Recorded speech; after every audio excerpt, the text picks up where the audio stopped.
I want to quickly now move to our second town today, and again it shares many parallels in what's happened in Balingup. It's the town of Deloraine. It's about 50 k's west of Launceston in Tasmania. In 1997, it was the Australian Community of the Year, a community of about 3,800 people, and it is a community that's really built a future on its arts.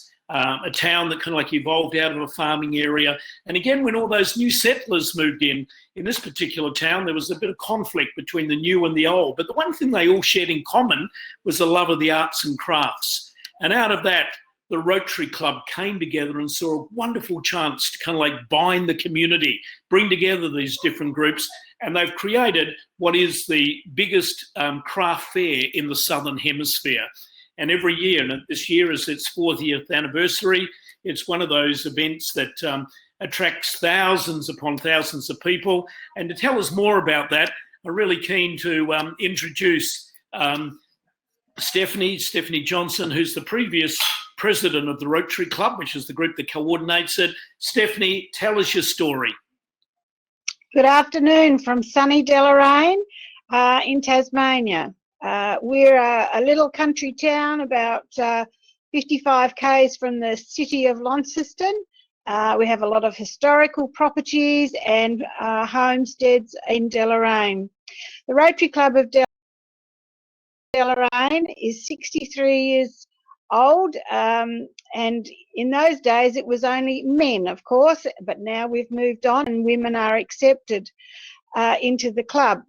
40 years ago, the club decided to bring a craft fair, and I'm sure the wives help the men, to get the farming community to meet the artisans of Deloraine, and there were quite a lot here to get together so that they weren't a different, they were on the same page virtually. So we started off with one small venue. And it was packed.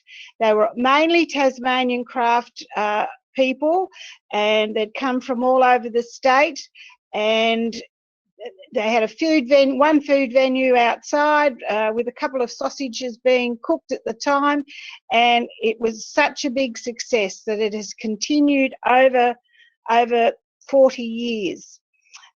Without the help of the community, the Apexians, the Lions, all those service clubs, and church organisations, we would not be able to do this. And as Peter just told you, we were awarded the Australian Community of the Year Award in 1997. Now the venue is we have at least 10 venues. Some are inside, some are outside, and we supply a free bus to go round the venues, and it often takes you all day if you're a keen craftsperson. We have about 250 stallholders, and about 18,000 people come over that weekend. It's a 4-day event, and they come with all sorts of things, and a popular one, which is a lot of whiskey distilleries and gin distilleries and wineries, all sell their wares and jewellery and pottery and clothing. But this year, of course, due to COVID, we will only be able to have a Tasmanian stallholders, because at this stage in Tasmania we are COVID free, and we hope to stay that way. And normally, though, we have stallholders from all over Australia that apply to come, and not always necessarily get in. There is a group that chooses which stallholders are able to come, and there are certain criteria that have to be met to be a stallholder. The event has brought well over $1 million to this town, which has been an exciting event. The Rotary Club of Deloraine have used their money to do a lot of things in the community. I think we've lost Stephanie, unfortunately. The internet must be playing up a little bit down there. It's a shame because it's such a fantastic story, and importantly a story of two sections of the community integrating really beautifully, and that event is quite a significant event now. The internet, hey? As you said, Lindsay, Deloraine's a very, very exciting town, and what they've been able to do here has been amazing. As Stephanie mentioned, it has been running now. This is the 40th year. They've had up to 30,000 people attend. Today it's 13 venues and over 250 stalls. Occupies 4 days. It involves the whole town. And I think one of the things that it's actually helped to do is really turn the town into a cultural centre. And certainly every time I visit, I'm just amazed at how the arts play a strong part continuing on in terms of this particular community.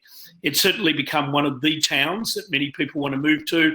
There's a very strong lifestyle appeal to it. It's physically beautiful, but above all, it's got this great sense of community. And as I and both Wendy and Stephanie mentioned, it actually won the national title as the Australian Community of the Year.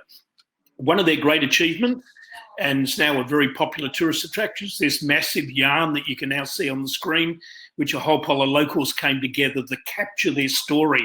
And again, a wonderful example of asset mapping where a whole series of people joined together to try to produce in one magnificent piece of art, which now is really the main attraction within the Arts Centre that you can visit there. And it really captures the heritage and and the cultural kind of like appeal of this particular town.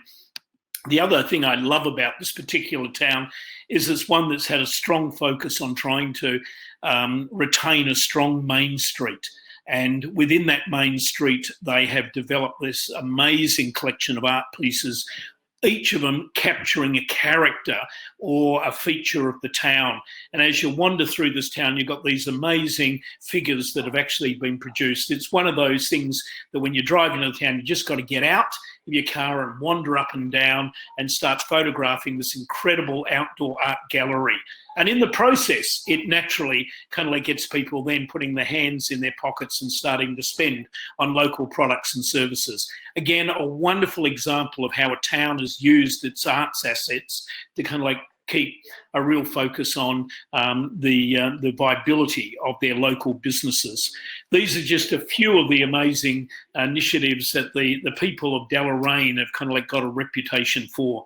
It's got a national reputation, again, like Baling Up, for being one of these great can-do type communities. Lindsay, 2 wonderful communities we've had today. These are communities that I'd advocate, if anyone hasn't visited, put them on your bucket list, particularly once state borders open.